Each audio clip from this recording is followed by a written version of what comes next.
Robotics মানে কি শুধু রোবট বানানো নাকি অন্য কিছু? আসলে রোবোটিক্স একটা বিজ্ঞান, ইঞ্জিনিয়ারিং আর পরিকল্পনার মিশ্রণ। কিন্তু প্রশ্ন হচ্ছে কেন বাংলাদেশে রোবোটিক্স এক্সপেন্সিভ লাগে? এটা কি শুধুই দামের ব্যাপার নাকি আমরা দামের ব্যাপারটা প্রপারলি বুঝতে পারতেছি না?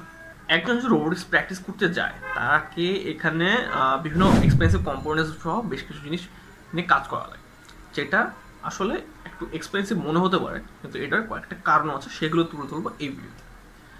প্রথম কারণ, ইম্পোর্ট ডেলিভারি খরচ। বাংলাদেশের যতই রোবোটিক্স কম্পোনেন্টস হবে, সেটা মাইক্রোপ্রসেসর, মোটর, সেন্সরস, অ্যাকচুয়েটরস, যে কোনো কিছু, সেটার অধিকাংশই দেশের বাইরে থেকে আসে। দেশে তেমনভাবে কোনো প্রোডাক্ট বিল্ড করা হয়নি বললেই চলে। অধিকাংশ প্রোডাক্ট চীন, মালয়েশিয়া, আমেরিকা থেকে যখন ইম্পোর্ট করতে হয়, সেখানে পড়ে ট্যাক্স, কাস্টমস এবং সহ যাবতীয় ডেলিভারি ফি, যার কারণে প্রোডাক্টের দাম হয়ে যায় দ্বিগুণ। দ্বিতীয় কারণ, লোকাল প্রোডাকশন কম।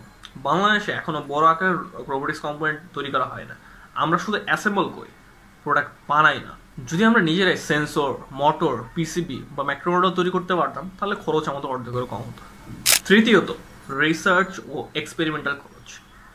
ভাই, আপনাদের মানতেই হবে যে আসলে রোবোটিক্স করতে গেলে আমাদের অনেক রিসার্চ করা লাগে এবং এটার অনেক এক্সপেরিমেন্টাল জিনিস আছে, যেটা যখন করতে যাই, একটা প্রজেক্ট বানাতে গেলে দেখা যায় অনেক কম্পোনেন্ট নষ্ট হচ্ছে, বারবার রিপ্লেস করা লাগতেছে, কিংবা একটা প্রোডাক্ট আমাদের প্রপারলি কাজ করতেছে না, বা এটা এফিসিয়েন্সি আমরা আনতে পারতেছি না, যে কারণে আমাদের বারবার প্রোডাক্ট কেনা লাগে বা রিসার্চ করার জন্য।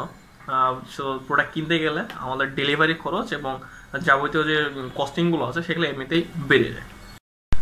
যারা এই সেক্টরে ইন্টারেস্টেড তারা কিন্তু ঠিকই এর ভিত্তিগুলো জানে, কিন্তু আসলে হাতে কলমে ইমপ্লিমেন্ট করার যে বাধ্যবাধকতাগুলো থাকে সেগুলো আর কি ওভাবে কপ আপ করা হয় না। তারা যদি চায় নিজেরাই যতটুক পায় ততটুক আগায় নেয়, আর যারা আসলে কস্টিং বা হলকে এই চ্যালেঞ্জেসগুলোকে দেখে, তো তারা আসলে প্রপারলি স্টেপস নিতে ভয় পায়। এত চ্যালেঞ্জেসের ভিতরেও কিছুটা আশা এখন দেখা যাচ্ছে, কারণ বাংলাদেশ এখন অনেক স্টার্ট আপ বা অনেক উদ্যোক্তা আসতেছে যারা আসলে রোবোটিক্স শেখার পিছনে তাদের কন্ট্রিবিউট করতেছে।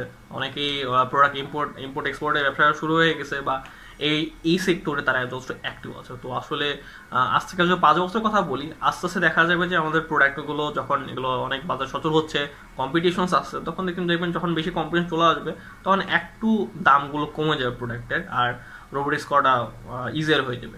ইভেন দেখা যাচ্ছে যে এখন বিভিন্ন প্রতিষ্ঠান বিভিন্ন জায়গা থেকে, চট্টগ্রাম, ঢাকা, রাজশাহী, বিভিন্ন জায়গা থেকে আমরা দেখতেছি যে আসলে এডুকেশনাল বেসড বিভিন্ন কোম্পানি বা প্রতিষ্ঠান উঠে আসে, যারা হচ্ছে নিজের লোকাল এরিয়া থেকে শুরু করে বিভিন্ন জায়গাতে ডিস্ট্রিবিউশন শুরু করতেছে, যারা তাদের শিক্ষা কার্যক্রমগুলো ছড়াই দিছে, বিভিন্ন ইনস্টিটিউটসগুলো এগুলোকে নিজেদের ভিতরে আয়ত্ত আনতেছে, তারা যাতে তাদের ইনস্টিটিউটগুলো থেকে শিক্ষার্থীরা প্রপার ইন্ডাস্ট্রি নলেজ নিতে পারে।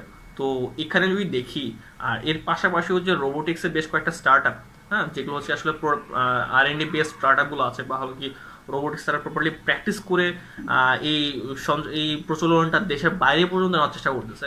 তাদের কারণে আসলে দেখা যাবে যে এই দিন শেষে আজ থেকে 4-5 বছরের মাথায় আমাদের রোবোটিক্স শিক্ষাটা ইজি হবে, ইন্ডাস্ট্রিতে কোনো রোবোটিক্স প্রোডাক্ট লঞ্চ করা আমাদের নর্মালাইজড হয়ে যাবে, এবং দিন শেষে রোবোটিক্সের এই যে এক্সপেন্সিভ হওয়ার ব্যাপারটা, এই জিনিসগুলো কমে যাবে। কিন্তু হ্যাঁ, কোনো কিছু এক্সপেন্সিভ না যদি আপনার পর প্যাশন আর ডেডিকেশন থাকে, কোনো না কোনোভাবে আপনার কোনো কিছু ম্যানেজ করে ফেলতে পারবেন। তখন পর্যন্ত ফিয়ামাইল্লাহ।